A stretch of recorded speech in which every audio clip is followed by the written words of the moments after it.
Բարև ձեզ հարգելի հայրենակիցներ, ես այսօր ձեզ ներկայացնելու եմ գյուղատնտեսական մեծ ռեֆորմի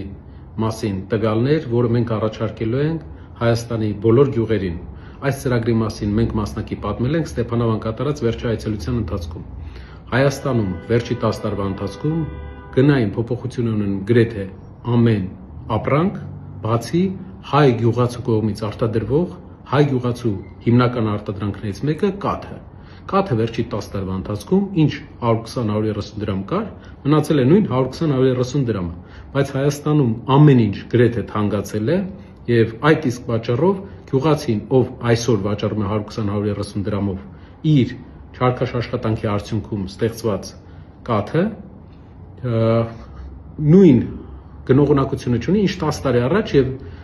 ավելի թանկ են ապրանքները, այդ իսկ պատճառով գյուղացին կարելի ասել աղքատացել է։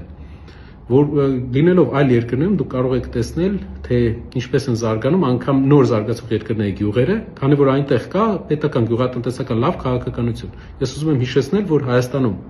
չկա գյուղատնտեսության նախարարություն, չնայած որ կա 500,000 մարդ, ով ապրում է գյուղերում, զբաղվում է գյուղատնտեսությամբ։ Եվ սա մեր մեծ սխալներից մեկն է։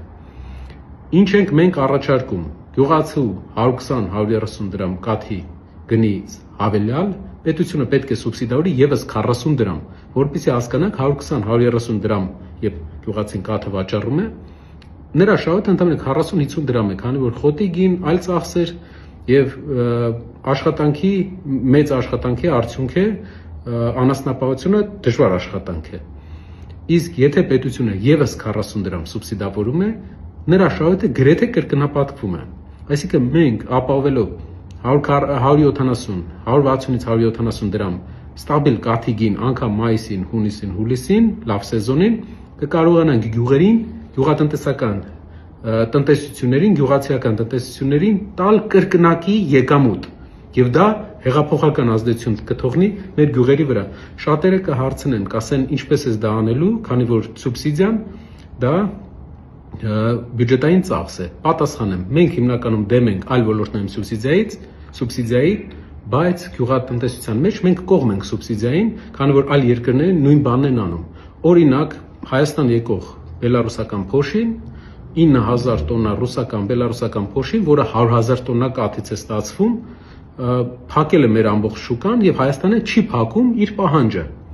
Մեր առաջարկն է տարեկան հայկական բյուջեն 52 միլիարդ դրամ է ծախսում գյուղատնտեսական ծրագրերի վրա եւ մենք տեսնում ենք, որ վերջի 7-8 տարվա ընթացքում